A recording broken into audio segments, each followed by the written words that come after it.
வாசக உறவுகளுக்கு தமிழ்நாடு பேப்பர் குழுமத்தின் இனிய குடியரசு தின நல்வாழ்த்துகள். இனி நாம் தெரிந்து கொள்வோம் நாளும் கிழமையும். நாளும் கிழமையும் செய்வது போல் நல்லவர்களும் செய்வதில்லை. இன்றைய வாக்கியம்: சாந்தமாக செல்பவன் பாதுகாப்பாக செல்கிறான். இன்றைய நாள் 26/1/2025 குரோதி வருடம் தை மாதம் 13ஆம் தேதி ஞாயிற்றுக்கிழமை, தேய்பிறை, திதி துவாதசி, இரவு 8:17 வரை. நட்சத்திரம் கேட்டை, காலை 7:49 வரை. அமிர்த யோகம்: திருவள்ளூர் ஸ்ரீ வீரராகவ பெருமாள் காலை கருட வாகனத்திலும் இரவு ஹனுமந்த வாகனத்திலும் பவனி வரும் காட்சி. இந்திய குடியரசு தினம், அரசு விடுமுறை, சிறிய நகசு. சூரிய உதயம் 6:35. நல்ல நேரம் காலை மணி 7:30 முதல் 8:30 வரை. மாலை மணி 3 முதல் 4 மணி வரை.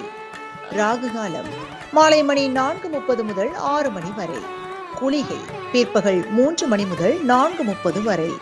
யமகண்டம் நண்பகல் 12 மணி முதல் பிற்பகல் 1:30 வரை. சமநோக்கு நாள். நாளும் கிழமையும் செய்வது போல் நல்லவர்களும் செய்வதில்லை. இன்றைய பாட்டி வைத்தியம்: நெல்லிக்காய் சாறுடன் தேங்காய் எண்ணெய் கலந்து தலைக்கு தேய்க்க கண்கள் குளிர்ச்சி அடையும். இன்றைய ராசி பலன்: மேஷம் நன்மை, ரிஷபம் உயர்வு, மிதுனம் தனம், கடகம் பரிசு, சிம்மம் உதவி, கன்னி போட்டி, துலாம் தெளிவு, விருச்சகம் முயற்சி, தனுசு ஆர்வம், மகரம் களிப்பு, கும்பம் பாராட்டு, மீனம் ஆதாயம். இன்றைய சந்திராஷ்டமத்திற்குரிய நட்சத்திரம் ரோஹிணி. தமிழ்நாடு பண்பலையில் நேயர்கள் இதுவரை கேட்டு ரசித்த இந்நிகழ்ச்சி நாளும் கிழமையும். மீண்டும் ஒரு நாளும் கிழமையும் நிகழ்ச்சியில் உங்களை சந்திக்கும் வரை நன்றி கூறி உங்களிடமிருந்து விடைபெறுவது உங்கள் RJ சரஸ்வதி செந்தில்.